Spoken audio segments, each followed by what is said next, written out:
This is a book review on a Russian book, Notes from the Underground by Fyodor Dostoyevsky. It was from 1864, about a Russian civil servant. He was a clerk. He was sick, spiteful. It talks about revenge. It talks about how he hated his job.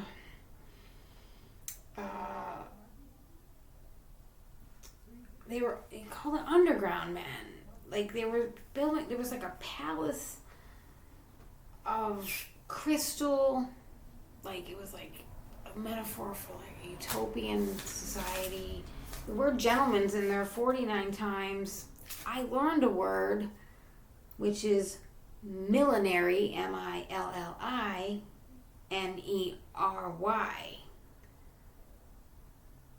In the book, it was a millinery by day, and that was a hat making place, I guess, where these people were making hats. And at night, I guess, it was a prostitution ring or something. There was a prostitute in the book named Lisa.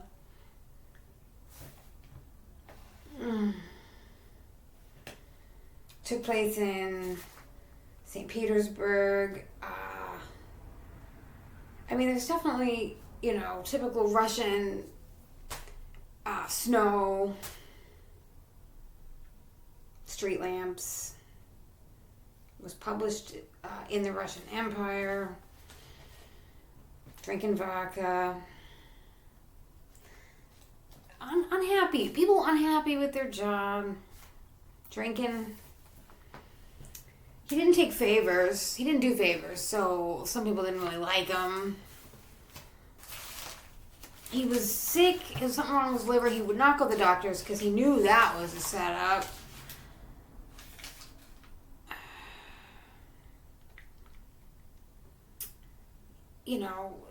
There's a part where they were listening to people by a crack under the floor.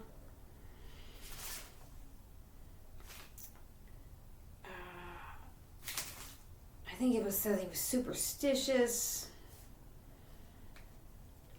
He did retire after somebody left him 7,000 rubles, or 6,000 rubles, which is about $7,000. So I read the book. I followed along on Gutenberg while it was reading audio. So I don't have the book, but I have it on here. So I'll just read you let me read you the last.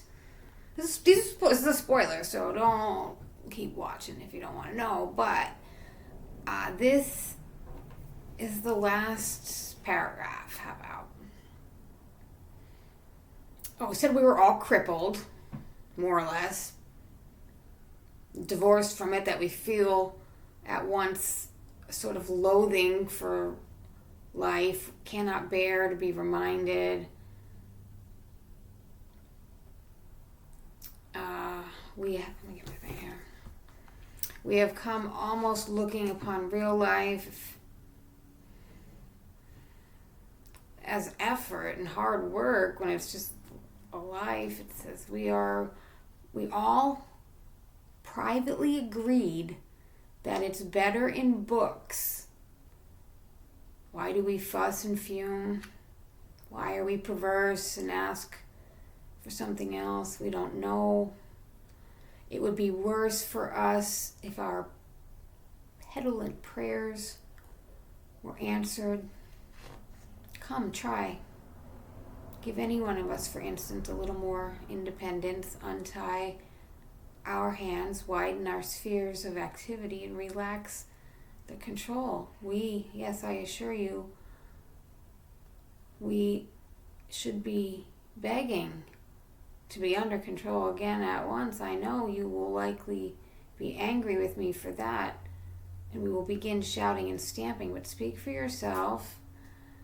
You will say, and for your miseries in your underground holes, and don't you dare say all of us. Excuse me, gentlemen, I am not justifying myself with that all of us. As for what concerns me in particular, I have only in my life carried to an extreme what you have not dared to carry halfway. And what's more is you've taken your own cowardice for good sense and have found comfort in deceiving yourselves, so that perhaps after all there's more life in me than in you. Look into it more carefully. Why, we don't even know what living means now, what it is and what it's called. Leave us alone without books, and we shall be lost and in confusion at once. We shall not know what to join on to, or what to cling to, what to love and what to hate, what to respect, what to despise. We are oppressed at being men. Men with real individual body and blood. We are ashamed of it. We think it's a disgrace to try to contrive to be some sort of impossible generalized man. We are stillborn. As for the generations past, been begotten not by living fathers, and thus suits us better and better. We are developing a taste for it. Soon we shall contrive to be born somehow from an idea, but enough. I don't want to write more from Underground. So, this is a man doing what he hates when it's probably not good for your health to do what you hate, So, I thought I had it up, but give me 1 second. I have been screenshotting my favorite parts of this book all day. So, what else it mentioned?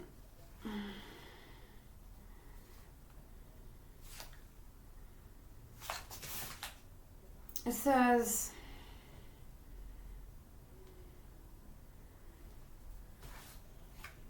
this is, just a quote. I exercise myself in reflection, and consequently, with me, every primary cause at once draws itself still more primary, and so to infinity, just the essence of every sort of consciousness and reflection. It must be just now the case of the laws of the nature again. What is the result in it in the end? Why not just the same? Remember, I just spoke now of vengeance. I am sure you did not take it in. I said that a man revenges himself because he sees justice in it. Therefore, he has found a primary cause that is justice. And so he is at rest on all sides. And consequently, he carries out his revenge calmly and successfully, being persuaded that he is doing a just and honest thing. But I see no justice in it. I find no sort of virtue in it either, and consequently I attempt to revenge myself. It is only out of spite. Spite, of course, might overcome everything, all my doubts. So that might serve quiet successful in the place of a primary cause, precisely because it is not a cause. But what it is to be done, if I have not even spite, I began with that just now, in consequence again of those accursed laws of consciousness. Anger in me is the subject to chemical disintegration. You look into it, the object flies into the air, your reasons evaporate, the criminal's not to be found. The wrong becomes not a wrong, but a phantom, something like a toothache for which no one is to blame. Okay, so that's another quote. They also mentioned the North America Union. So, I'm trying to get you to read it, but I already told you what it's about.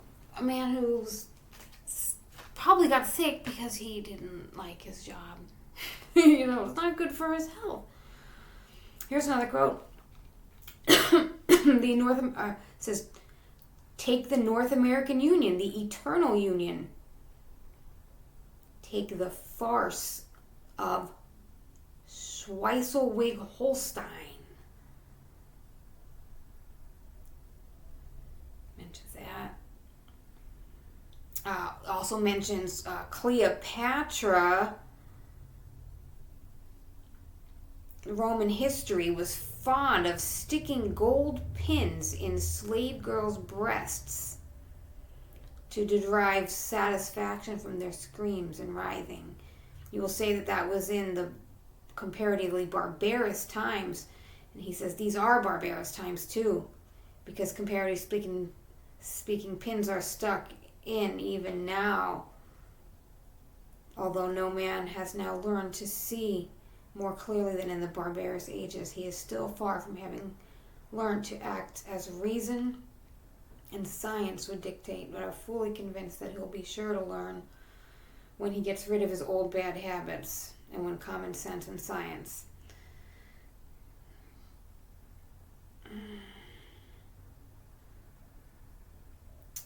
It says, but do you know what? I am convinced that we underground folk ought to be kept on the curb, that we may sit 40 years underground without speaking.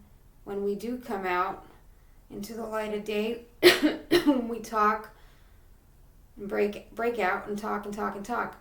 The short of it is, gentlemen, that it is better to do nothing. It's better consciousness, inertia, and so hurrah for underground. Though I have said the envy of the normal man to the last drop of my bile, yet I should not care to be in his place such as he is now, though I shall not cease envying him. No, anyway, the underground life is more advantageous. There, at any rate, one can.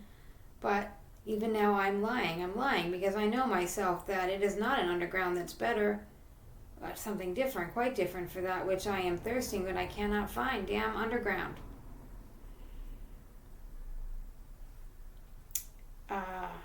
He was hated of his fellow clerks, and he despised them.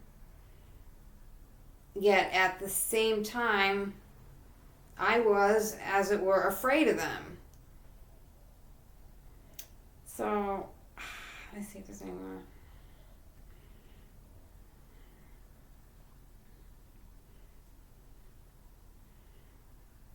There's a Mr. Furfitchkin that challenges him to a duel. And they carried a coffin out of a cellar. So I enjoyed it. Okay, I hope you enjoy it.